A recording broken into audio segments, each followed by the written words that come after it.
And joining us live at the desk, Forbes Media Chairman and Editor-in-Chief, Steve Forbes. Steve, welcome. Great to have you here. Good to be here. Always good to see you. And I tell you, we're 34 days on Monday into this shutdown.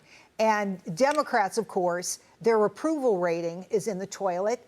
Congress as a whole has a 15% approval rating. So it seems to me like somebody would get a clue as to what happens next. Should we get rid of the filibuster, as the president says?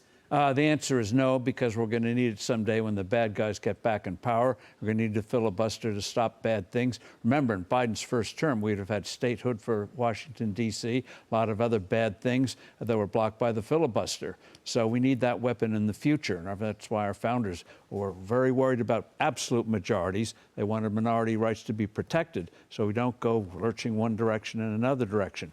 But the key thing is, though, keep the pressure on the Democrats. They can, as you've said it 10,000 times, they can end it just by a continuing resolution. Right. And that's why the unions are starting to turn against them when people don't get paid, and the fact that soldiers aren't getting paid, the fact that air traffic controllers may not get paid, the fact you're cutting off SNAP, what we used to call food stamps, just goes to show what is their end game, the Democrats, and it shows why Mamdani should not get elected mayor of New York, because the party's in thrall of the far left, even when it defies common sense and basic morality. Well, we did have a little bit of good news today. I just want to jump in here. We did make a plan for paying the military, so that's good news. That's going to happen.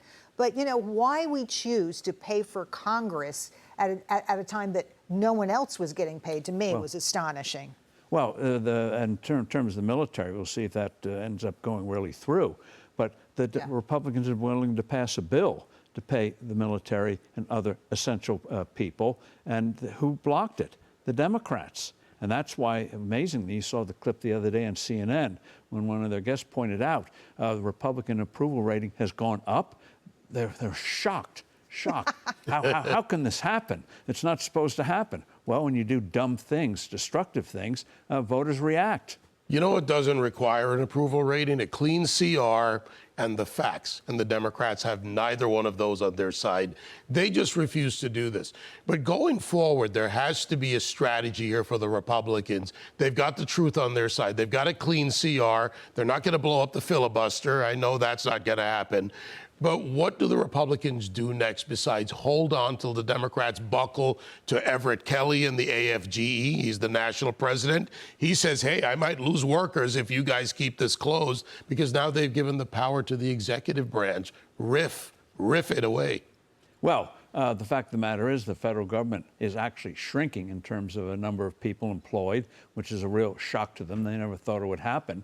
But the key thing now is, yes, this is going to end soon, I think very soon. Key is, what are they going to do on health care? Are they going to cave on Obamacare, which during the COVID lockdowns, they've vastly expanded, or are they going to get back to a real program where you help people who need the help and not people who really don't need the help? I mean, you have people $100,000, $200,000 a year getting assistance on health care when babies are going to starve because you can't pass a simple CR. So I think the Republicans have to hammer home what really is at stake here. Medicaid, that was meant for people who really needed help, not a temporary thing for during COVID and then making it forever. As we all know, anything temporary in government tends to be forever, as Ronald Reagan pointed out. Usually taxes, that's my experience. I want to get to another topic with you tonight. Energy Department is announcing $100 million to restore America's coal plants. Now, this is really interesting, especially when you consider that AI needs a ton of energy. It needs mammoth amounts of energy. Some people say we can't even create enough energy to fund what AI growth requires. What do you make of this decision? Well, it's about time. And you really don't need a lot of federal money. What you need is regulations that stop putting perfectly good coal plants out of business.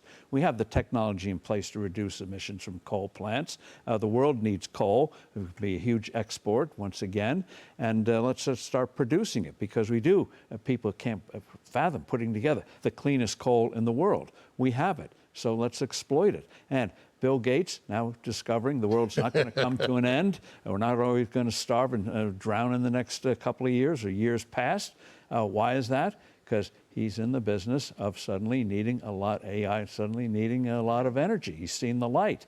Well, you need energy for light, so we got to get going on that. And in terms of, so you have coal, you have nuclear. I mean, we have nuclear-powered submarines and aircraft carriers, so you can have small reactors that have shown to be working for several decades. So go on all fronts. And I think with Secretary Wright, Secretary Burgum at the Interior, we have the team, including the President, to get maximum energy as soon as possible. And one of the biggest energy consumers in the world still, even though they're building a lot of coal plants, China, we should be an exporter, even if it's indirect to China. If they're importing energy and we're the biggest energy producer, that's a good bargaining chip in the future, don't you think? Yeah, it's a great bargaining chip. By the way, love the point about Bill Gates. He realizes that those hyperscalers that he needs now need that energy and that last mile, which we have to build.